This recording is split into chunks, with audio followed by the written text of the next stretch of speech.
Florida Governor Ron DeSantis has signed legislation increasing penalties for squatting or living in an empty area or piece of land without the permission of the owner. Per News Nation, the law increases penalties for squatting and makes it easier for property owners to have squatters evicted from their homes. You are not going to be able to commandeer somebody's private property and expect to get away with it. We are, in the state of Florida, ending the squatter scam once and for all.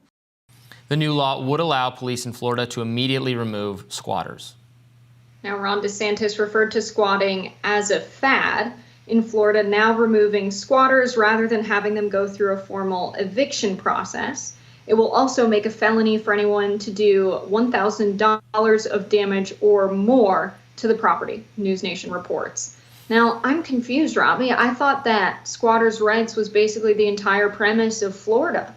Wouldn't it belong to the Appalachian and the other tribes that were there if it weren't for the premise of, well, we've been here a while, it's basically ours? I'm a little bit confused. It sounds hypocritical to me. Oh, that's the line you're taking with this. Very creative, Jessica.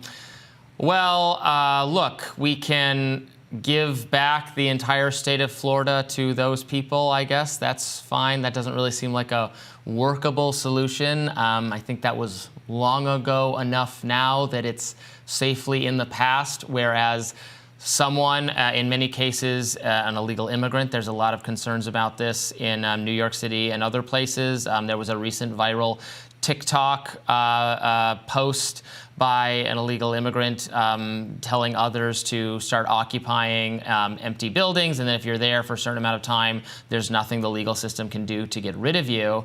I have a lot of sympathy for what was done to the Native American people a gazillion years ago, sure, but right now, here in the moment now, facilitating from a legal perspective, allowing people who have no claim and no right to other people's property, to their homes, to live there, and you can't do, the person who actually owns the space can't do anything, even if they're wrecking the space, even if they're destroying it, making it disgusting, is something that I think the overwhelming majority of Americans, Republicans and Democrats, have a huge problem with and will appreciate people like, in this case, Ron DeSantis, taking efforts to address. Yes, I think there's a big problem with people who are making policy, people who are elites, who are politicians, who are very rich, looking upon working class people that are oftentimes one accident away from becoming homeless, losing their homes. And there are a lot of vacant units across the United States of America that are not being used, that are not being developed, that are not some kind of investment property that a single family depends upon. And of course, it does make sense when we have a homelessness crisis in the United States of America to allow people to move into those empty properties. Now, I think where this law comes into play and where we've seen a lot of reporting on cable news across the country around squatting is when it is a single family home that does have an owner who's away for 2 weeks at a time. And they come home and the locks have been changed. And because of the amount of time it takes for law enforcement and the legal, process to take effect, for the courts to process documents and things of this nature, it's already past the time period where the squatters would need to occupy the space before they gain legal rights over the space. I think that's a situation where laws like this are necessary, but using situations like that to prevent people from occupying the entirely vacant units that have abandoned for a period of time and having a home rather than living on the streets, I think that's really bad policy making. I think it's just bad for humanity to say that someone who needs a home shouldn't be allowed to occupy a vacant and entirely unused unit in the name of, look at these other situations where the squatting laws have been mishandled. Instead, make the process faster, invest resources in processing cases like this and sending officers out there to document when this is happening. Yeah, I absolutely support building more housing everywhere. We have an absolute housing crisis in this country in a lot of cases because it's impossible, it's difficult because of zoning and other restrictions to even build housing, and I'm totally opposed to that.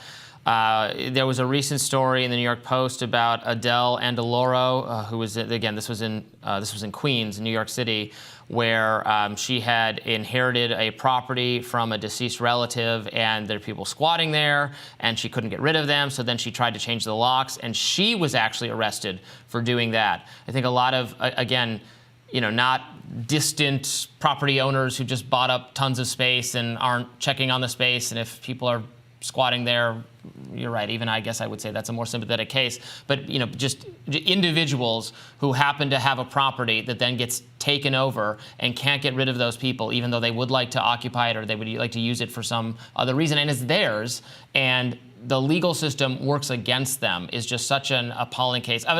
It's related but slightly different. I know in California you hear nightmare cases like this of tenants. You take on tenants and then they stop paying, and then it takes it's impossible to get them to leave, even if they're not paying their rent. It takes you can't. There's so many protections for tenants who stop paying or even never intended to pay. It's been made fun of on shows like Silicon Valley and other things, like a year-long process to try to get someone who is not paying to leave a dwelling. I think there's a lot of ways the system has been weaponized against property owners, some of whom are not rich billionaire property owners, but people who this is their source of income, and have to go through hell to get rid of difficult people. Yeah, I think it's a bad situation when it affects a family like that, when it's someone who's inherited a property. But there was some strange reporting around that where they stuck the camera in the face of the person occupying the property. And they said, what are you doing here? And he said, she has to evict me. And you don't know what the situation was between that family that's living in the unit and the former owner before she inherited the property. Did they have some kind of legal agreement? We just don't know, because of course the courts are delayed in processing this. So I really think the answer is, investing money and maybe personnel so that these processes go faster. In the state of California, I was a renter. I moved into a property where the owner, it was, one of these very, very large corporate landlords. This was not like a single family home owned by one or a few people. This was one of the huge conglomerates, Greystar. And I moved into the unit, and then it became very clear that there were cockroaches infesting the entire building. And so I moved out. I contacted a tenant's lawyer, and she said, well, you would have to take them to small claims court, because legally they have to disclose to you if there's an ongoing infestation or something wrong with the property. They did not do that. So they owe you your deposit and your first month's rent back. I moved out after being there for 2 days, and the only option I had was to take them to small claims court.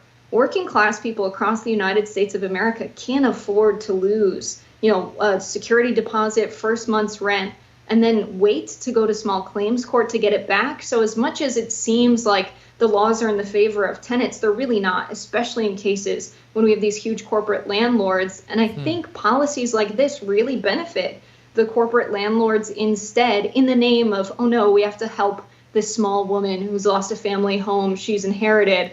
And at the end of the day, the people who benefit the most from policies and laws like these end up being the people that have caused the housing crisis in the first place. I mean, if you moved in and there were cockroaches, yeah, they should absolutely just give you back your security deposit. I'm surprised they didn't do that. I've lived in 5 or 6 different apartment buildings in Washington, D.C. that have large corporate ownership.